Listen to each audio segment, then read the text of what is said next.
రాజకీయాలు వస్తే రిలేషన్షిప్స్ చెడిపోతాయి.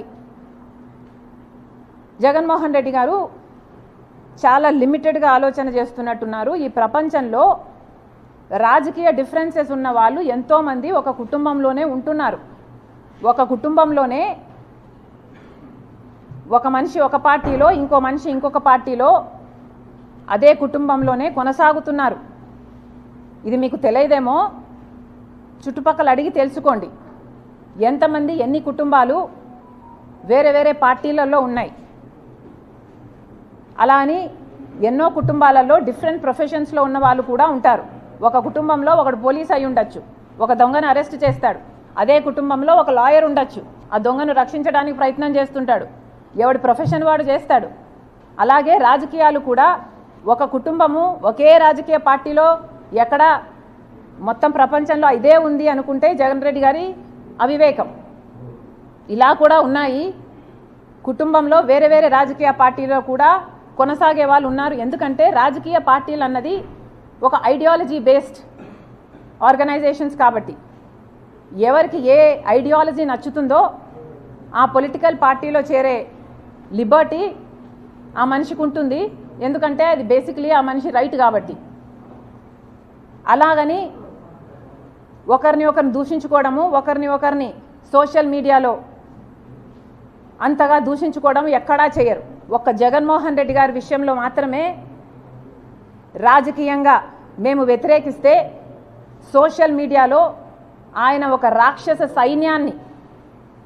రాక్షస సైన్యాన్నే పెట్టి వేల మందిని ఎంప్లాయ్ చేసుకుని రాజశేఖర రెడ్డి బిడ్డ అనే ఇంగితం లేకుండా, మీకోసం పాదయాత్ర చేశానని లేకుండా, పాదయాత్ర చేసినప్పుడు నేను షర్మిలారెడ్డినే, కానీ ఇప్పుడు మీతో విభేదించాను కాబట్టి నన్ను, నా క్యారెక్టర్ని, నా పుట్టుకను, నా పేరును ఇలా ఎన్ని విధాలు వీలైతే అన్ని విధాలు నాశనం చేయడానికి చూసింది ఒక్క జగన్మోహన్ రెడ్డి గారు మాత్రమే. అందుకు మీరు చరిత్రలో నిలిచిపోతారు. జగన్మోహన్ రెడ్డి గారు, జగనన్న గారు గుర్తుపెట్టుకోవాలి. ఒక చెల్లెలుగా చెప్తున్నాను, మీరు దీనికి చరిత్రలో నిలిచిపోతారు.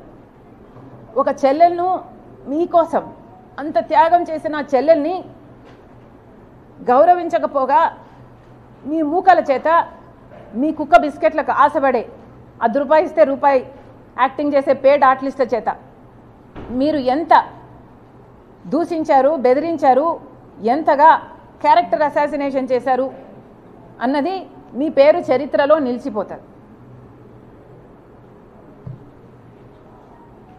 ఇంకా అన్నారు రిలేషన్షిప్స్లోకి రాజకీయాలు వచ్చినప్పుడు సంబంధాలు చెడిపోతాయి.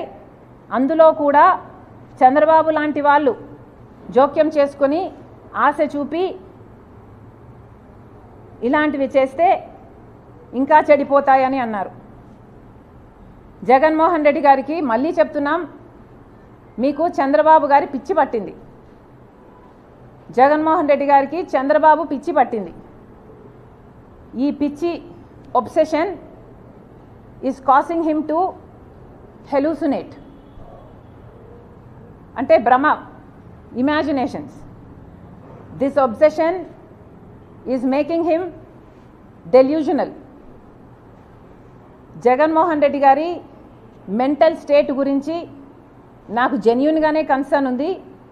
ఎందుకంటే మాట మాట్లాడితే చాలు, నేను చంద్రబాబు గారి చేతిలో రిమోట్ కంట్రోల్, ఆయన చెప్తేనే చేస్తున్నాను అని మాట్లాడుతున్నాడు. నేనే కాదు, సునీత కూడా చంద్రబాబు మాటే వింటుందంట. పక్క రాష్ట్ర ముఖ్యమంత్రి ఈయనలాగే ఒక ముఖ్యమంత్రి అండి. అంటే ఈయన కూడా ఇంకొకరి చేతిలో కీలుబొమ్మ, ఒక రిమోట్ కంట్రోలా? ఈయనకిచ్చే రెస్పెక్ట్ ఈయనకి ఇవ్వాలి.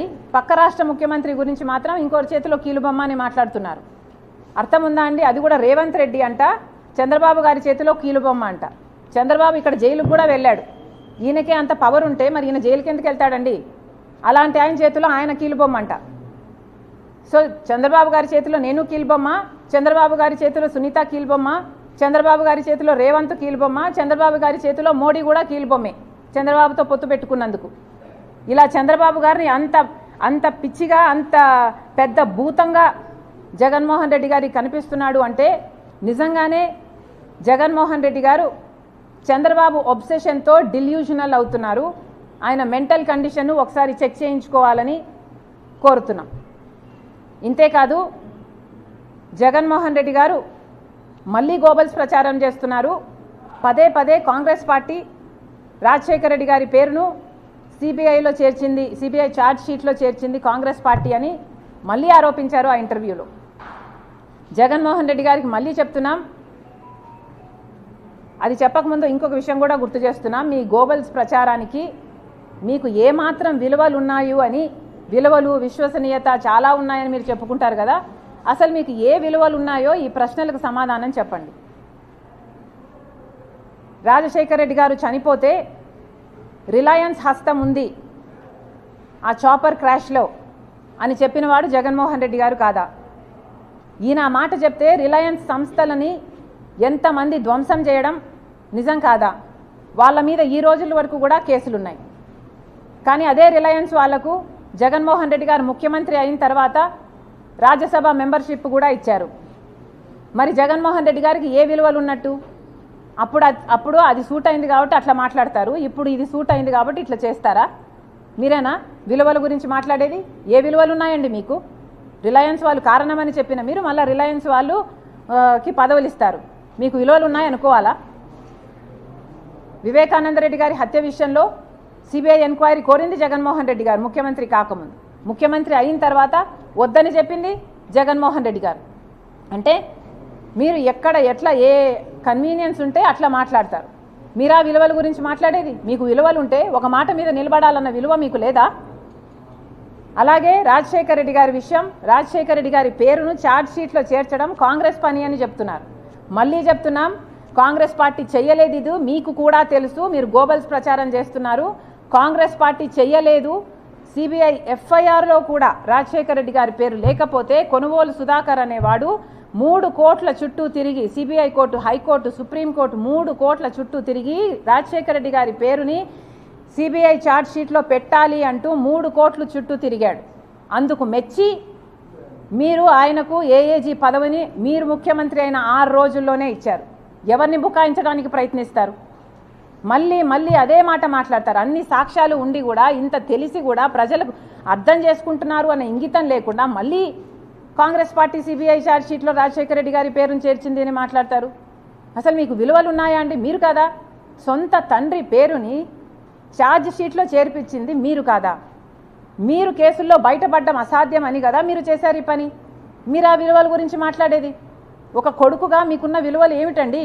తండ్రి పేరుని ఛార్జ్ షీట్లో చేర్పించమని ఒక మనిషిని పెట్టుకొని ఆ మనిషి చేత ఆ పని చేపించి తీరా ఆ మనిషికి మళ్ళీ మీరు ఏఏజీ పదవిని ఇస్తారు. మీకు ఏ సంబంధం లేకపోతే ఒక మనిషి మీ తండ్రి పేరుని ఛార్జ్ షీట్లో చేర్చిన వ్యక్తికి మీరు ఏఏజీ పదవిని ఇస్తారా? ఎందుకు బుకాయిస్తున్నారు? మీకు ఎక్కడ విలువలు ఉన్నాయి? కొడుకు అన్న స్థానం, కొడుకు అన్న విలువ అసలు